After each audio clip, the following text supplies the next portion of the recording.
4.000 anos. Então nós vamos conhecer mais sobre a milenar prática da falcoaria. Vamos saber o que ela era lá naqueles tempos antigos, o que ela ainda é hoje em dia, conhecer mais também sobre quem são as aves de rapina e principalmente sobre o trabalho realizado aqui na nossa instituição, onde nós recebemos várias aves oriundas de resgate e aqui mesmo, através de uma reabilitação interna, esses animais ficarão capacitados para retornar posteriormente lá para a natureza. E antes de iniciarmos a nossa apresentação, gostaria apenas de reforçar os avisos que vocês ouviram ali na caixa de som. Peço para que durante todo o voo sempre permaneçam sentados, tá bom? Que não caminhem ou levantem pela arquibancada ou aqui pelo campo, porque é a área de voo dos animais. Fotos, vídeos estão liberados à vontade. Para vocês pedimos apenas para que sejam sem flash e as aves podem acabar se aproximando de vocês, nesses pontos de grama sintética, aqui no palo, à frente da arquibancada, até aí nas cadeiras próximo da tenda também. Caso os animais se aproximem, peço para que não toquem neles, não façam movimentos muito bruscos para evitarmos de assustá-los, tá bom? E bom, vamos ao que interessa. Falcoaria, ou também chamada de cetreria, é a arte de caçar com aves de rapina. Aves de rapina aqui são um grande grupo, onde temos gaviões, falcões, corujas, águias, urubus e até os abutres. E esses dois últimos nós sabemos que não são caçadores, né? Os urubus e os abutres se alimentam de uma presa já abatida. Mas as aves de rapina são todos animais carnívoros, então elas precisam da carne para ter uma dieta saudável e equilibrada. E por conta disso, esses animais possuem várias ferramentas e até mesmo de habilidades naturais que utilizam para realizar o abate das suas presas em prol da sua própria sobrevivência. O que não faz delas também as vilãs da história, né? Como vemos aí em diversos filmes ou séries. Na verdade, as aves de rapina desempenham um papel importantíssimo de equilíbrio nos ecossistemas. E essa é uma prática muito antiga, que data de 4.000 anos atrás, em uma época onde nós humanos não tínhamos acesso aos alimentos de uma maneira mais facilitada, né? Como temos hoje em dia mercados, restaurantes, até o iFood, né? Conseguimos nosso alimento muito mais facilmente, antigamente não era assim. E dependíamos da prática de subsistência. Tínhamos então que plantar ou caçar o nosso próprio alimento. E os seres humanos então viram nas aves de rapina um potencial para uma possível parceria. Uma parceria que fosse vantajosa não apenas para nós humanos, mas também para os rapinantes. Então nós ganhamos um parceiro que nos auxiliava na atividade de caça e as aves também. Além de receberem uma parte dessa alimentação, o humano que está próximo do animal oferta uma maior proteção e até um auxílio veterinário, então, se for necessário. Já para fazermos o tipo de manejo que vocês verão ser realizado aqui no campo, temos também que utilizar alguns equipamentos de segurança, sendo o primeiro e principal deles essa luva de couro que vocês veem no meu punho e também aqui com as nossas falcoeiras. A luva proporciona um manejo com maior conforto e segurança, não só para os animais, mas também para os colaboradores. E atrelados ali nas aves de rapina, vocês verão duas tirinhas de couro como essa, que nós chamamos de gesses. As gesses estabelecem um limite de segurança entre falcoeiro, ave de rapina e o meio externo. Trazendo para a nossa realidade, ela seria mais ou menos como uma guia para o campo. Iniciando as nossas demonstrações de voo, vamos falar sobre o contexto clássico de falcoaria. E vocês estão vendo conosco 3 machos da espécie gavião asa de telha. Esse nome, asa de telha, se dá por conta da cor que essas aves apresentam aqui na altura das suas asas, né? Que é uma coloração bem semelhante à que nós encontramos aí nos telhados das residências Brasil afora. E a falcoaria clássica consistia também nessa dinâmica que vocês estão vendo, onde os falcoeiros, junto com a ave de rapina em seu punho, iam pelos campos abertos, por florestas, até mesmo por dentro de banhados, onde eles então localizavam as suas presas e as aves de rapina sobrevoavam estes campos. Lá de cima de um ponto muito mais privilegiado, esses animais novamente identificavam suas presas e desciam até o solo para realizar o abate desses animais. E para este tipo de atividade, os seres humanos contavam inclusive até mesmo com a ajuda dos cavalos, como vocês estão vendo. Esses mamíferos possuem um grande potencial de travessia, então ajudavam principalmente na locomoção que era feita por nós humanos nesses campos, né? Porque muitas das vezes esses ambientes eram locais bem hostis para nós. E além dos cavalos, existiam também cães farejadores. Cães como o pointer, um setter inglês, ou até mesmo o famoso beagle. Esses canídeos possuem um faro bem mais desenvolvido do que a maioria das espécies, então ajudavam principalmente na localização e no afugentamento de todas essas presas, e acabavam facilitando muito mais a atividade de caça desempenhada pelas aves de rapina. E por último, mas não menos importante, temos então o ser humano, né, o falcoeiro. Ele é muito importante em toda essa história porque foi o ser humano que tornou possível a interação entre todas essas diferentes espécies e fez da falcoaria então uma prática possível. Hoje, até nos dias atuais, ainda existem algumas regiões ao redor do mundo que nós humanos dependemos ainda da subsistência, né? Temos que caçar o nosso alimento, principalmente regiões mais frias, como a Rússia, a Sibéria, a Mongólia.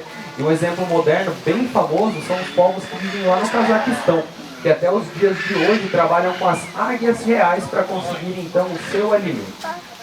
Já o condicionamento de voo, que é essa atividade que vocês estão vendo ser realizada aqui agora, é sempre bom ressaltarmos alguns detalhes importantes. Esse momento, pessoal, não se trata de um show e muito menos de um espetáculo. Na verdade, o que vocês estão vendo ser realizado aqui agora é basicamente a rotina diária aplicada de cuidados a esses animais. E que consiste, então, como vocês veem, nas aves desempenharem sua atividade de voo, né, em conjunto com um momento de alimentação, o que seria muito similar a uma atividade de caça realizada também lá na natureza. Assim como este campo é muito similar ao campo onde esses animais caçam no ambiente selvagem, porque tem variações climáticas, variações geográficas. E com isso, então, trabalhando ali das suas manobras de voo, a ave utiliza de toda a sua plenitude física. E utilizando dos seus sentidos durante essa atividade, ela também trabalha a sua percepção sensorial. E com isso, tanto o corpo quanto a mente desses animais são estimulados positivamente. E vocês até viram que em seguida do chamado dos falcoeiros, a ave voa até o seu punho, e ali no punho eles se alimentam de um pedacinho de carne, né? Esse pedacinho de carne, muitas pessoas costumam associar a uma recompensa, né, por conta da ave desempenhar essa atividade de voo, mas não é bem assim. Na verdade, essa alimentação é a parte final da dieta pré-estabelecida que esses animais possuem. E logo após a sua alimentação, vão retornando para o seu recinto nas janelinhas que se abriram lá atrás.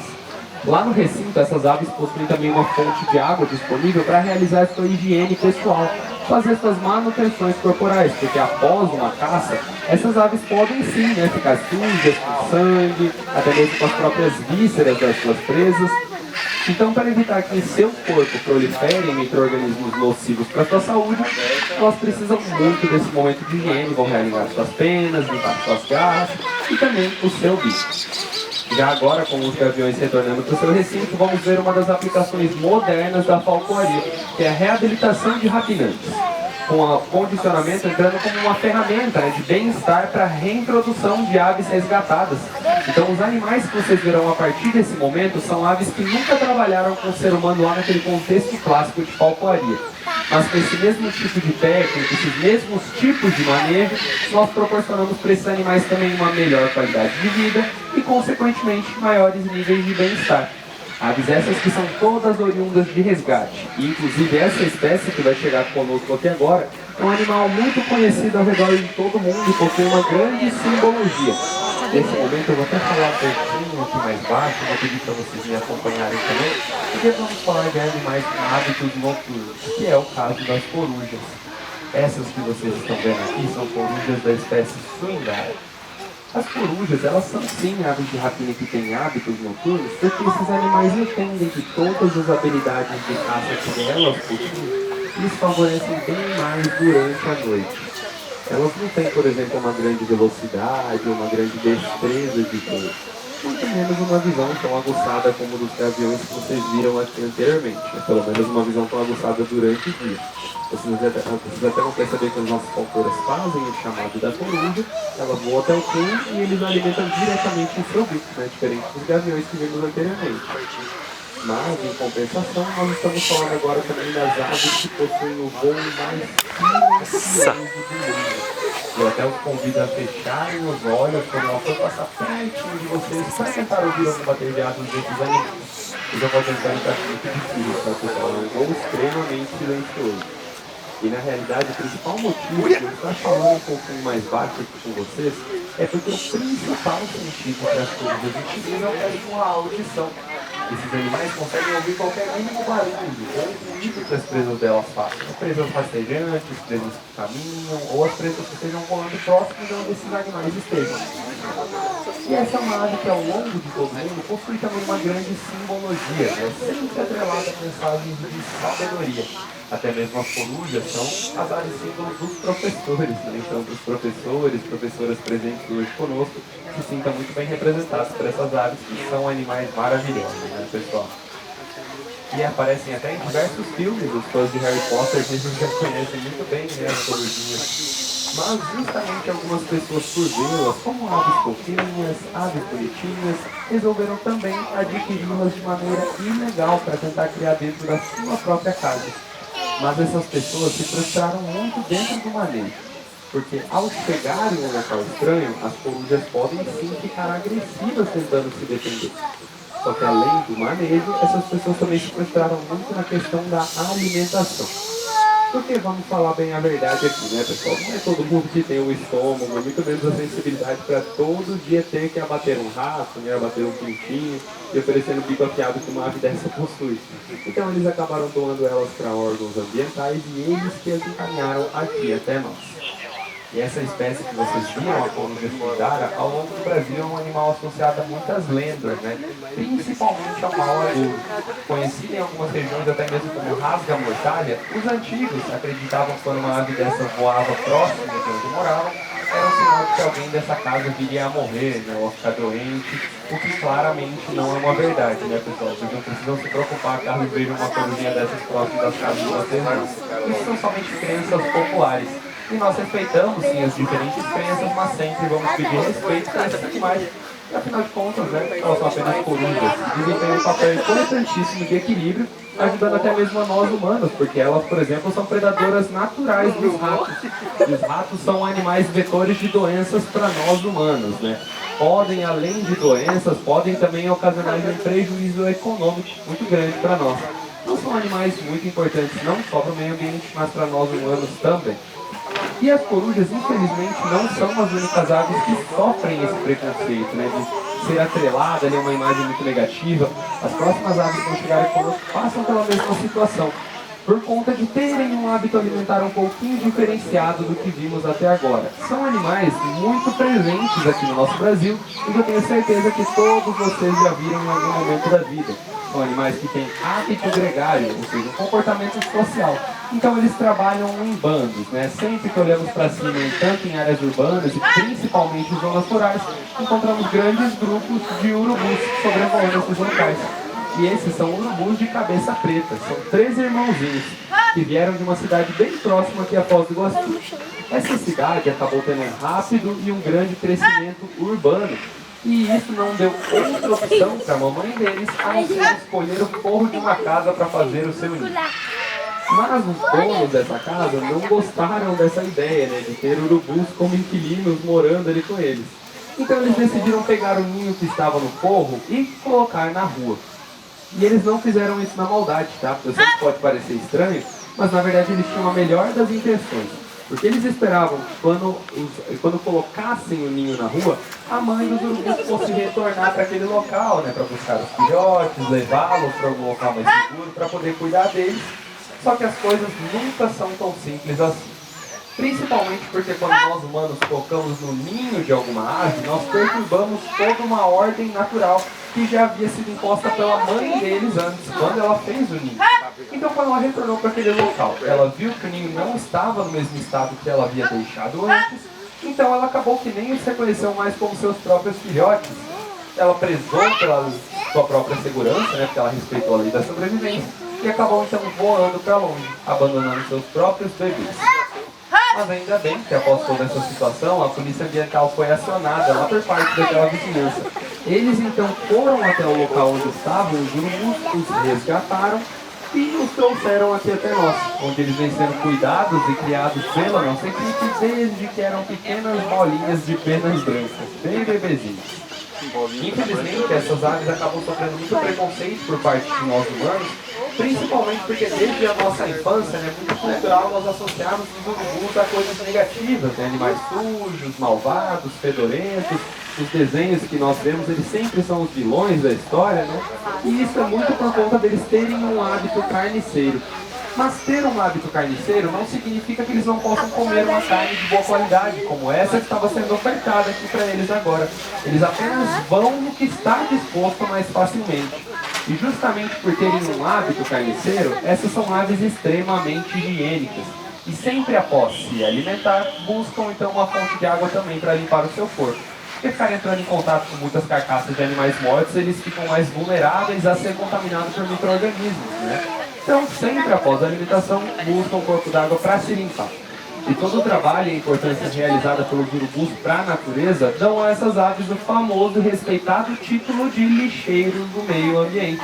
Eles que nos ajudam a nos livrarmos de carcaças de animais mortos que poderiam sim disseminar, né, em várias doenças, o que prejudicaria não somente outros urubus, mas possivelmente toda a nossa fauna. E nesse momento, pessoal, então gostaria de reforçar especialmente para que todos permaneçam sentados, porque vamos voltar lá para a falcoaria clássica acompanhar o alto voo dos falcões.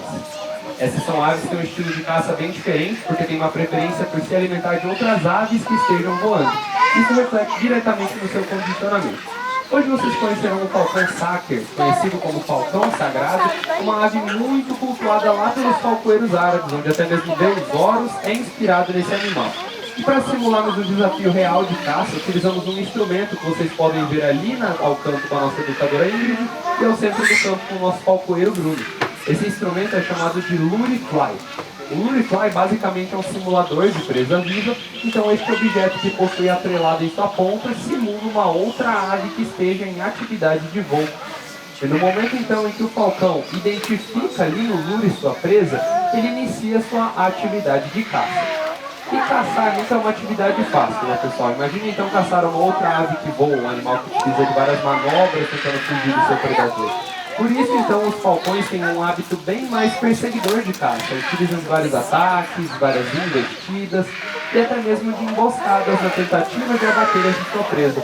Por isso, a todo momento em que o Bruno está ali ao centro do campo, girando o Lure Fly, e retira, nesse exato momento do ataque do falcão, os instintos naturais de caça dessa ave estão aflorados ao máximo. Toda a sua atenção, sua voracidade e também o seu foco. E diferente das aves que vimos até agora, vocês percebem que ele não fica pousando em diferentes pontos, né?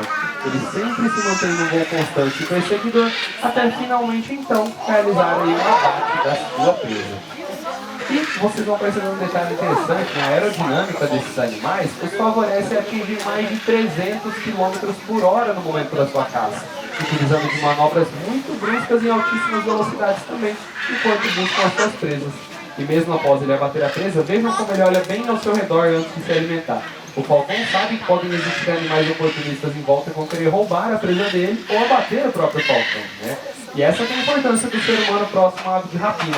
É uma demonstração muito clara dessa relação de confiança entre as duas espécies. Os dois se tornam parceiros de caça, a ave recebe sua parte da alimentação e o humano que trabalha em conjunto com esse animal oferece uma maior proteção e, se for necessário, até mesmo um auxílio veterinário, né? Então, nós esperamos que tenha ficado bem claro para vocês, pessoal, a importância que esse trabalho do condicionamento possui, principalmente para a reabilitação de aves resgatadas, né, que por muito tempo foram privadas de expressar seus comportamentos, seus instintos naturais, mas aqui conosco elas recebem então essa segunda chance. E como diria um dos grandes pais da falcoaria, Federico II de Svevia, que está retratado inclusive naquela escultura próxima ao lago, um dia sem falcoaria é um dia perdido. Em nome de toda a nossa equipe que nos ajudou durante toda a apresentação, a Ingrid, a Ana K, o Bruno, a Pamela, a Mônica e também os nossos parceiros, as aves de rapina, nós todos agradecemos demais a presença de cada um de vocês aqui ao nosso parque e muito obrigado.